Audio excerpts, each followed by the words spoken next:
Здравствуйте. Hello everybody. I am Bibina Jumurbayeva as a member of the competition My Brotherhood of Independence. I will introduce parade of my ancestors. Biz қазір Шамалған бекетінде.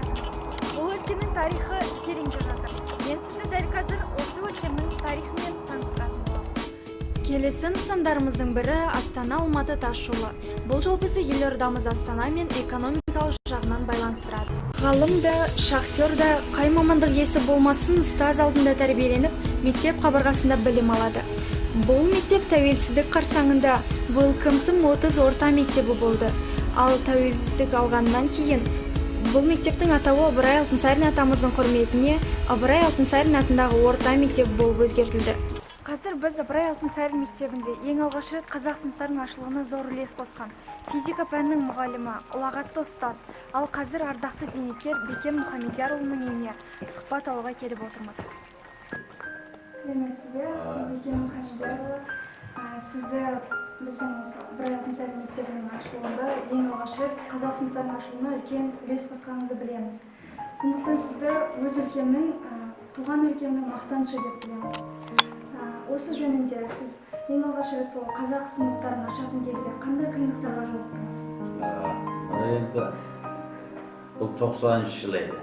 90-шы жылы мынау Шамалған бекетінде 30 жылық Welcome мектебі орыс сыныптары болған. Бұл жерде қазақ сыныбы еш уақытта болмаған.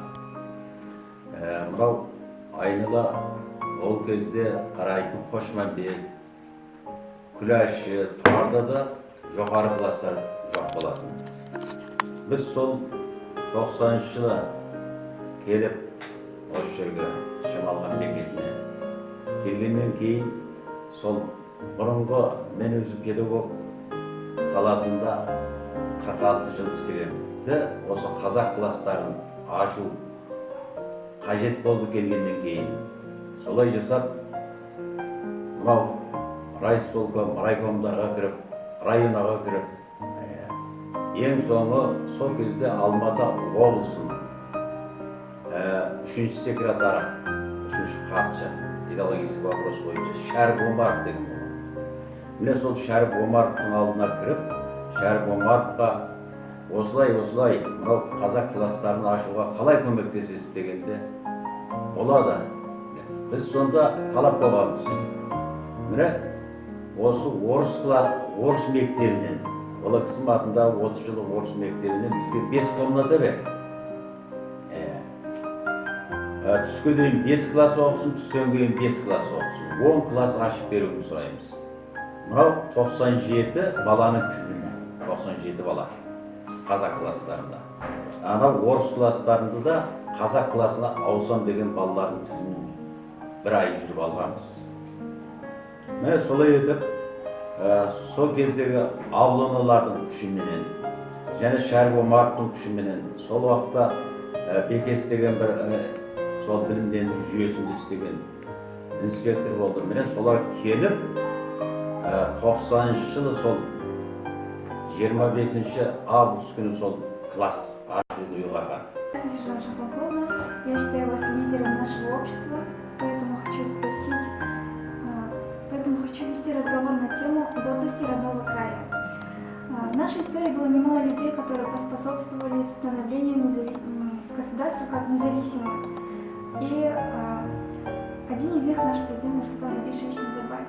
Вот хочу спросить, что вы делаете для внедрения данного проекта «100 новых имен Казахстана» в наше общество? В нашем обществе. Конечно, я считаю, что лидер нации, президент нашей республики Нурсултан Абишевич Назарбаев один из самых главных людей, которые стояли у истоков образования нашей республики как государства. Но если говорить о нашем поселке, о нашем станции Чемолган, я бы, наверное, отметила таких личностей, как Аманова Галия Мадамовна. Я бы хотела отметить Тимиркулову Асимкуль Курмашевну, которая была директором нашей школы в период становления независимости нашей республики. Я бы отметила Мухамедьярова Бекен Мухамедьяровича. Это человек, который способствовал открытию казахской школы у нас на станции Чемалган, непосредственно в школе имени Ибрая Алтынсарина. Я бы отметила всех выпускников нашей школы, которые просто являются жителями нашей страны. The building is noodle producing Asian agri-food, which products flour and the noodle. The production place employs people with work. Good afternoon. You are encountered in this production place Asian agri-food. Can you tell me more important information about this production place? Good afternoon. Today I tell about our company. Our company is big plant, includes the starch cereal plant and the flour plant and the mixed fodder plant. The chairman of our water company, this is Sarsanbayev Aydarхан Kayratbekulu.